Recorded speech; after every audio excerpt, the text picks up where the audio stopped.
একটা মজার ঘটনা দেখাচ্ছি দেখেন। প্রথমে গরম পানি নিলাম, গরম পানি নিয়ে আমাদের এটা বাইরে ছুঁড়ে মারতে হবে। দেখেন কি হয়, বাইরে ছুঁড়ে মারলে সেটা নিচে পড়ার আগে বরফে পরিণত হয়ে যায়। এবার ঠান্ডা পানি নিয়ে দেখেন,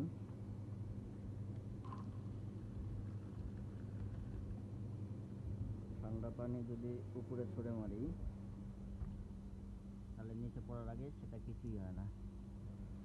এখন বাইরে 20 ডিগ্রি সেলসিয়াস চলতেছে, -20 ডিগ্রি। দেখেন আরেকবার গরম পানি নিলাম,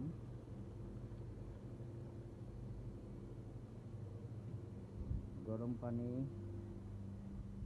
উপরে ছুঁড়ে মারলে সেটা নিচে পড়ার আগে বরফ হয়ে যাচ্ছে, সাথে সাথে নিচে পড়ার আগেই বরফ হয়ে যাচ্ছে প্রত্যেকটা পানির ফোঁটা। আরেকবার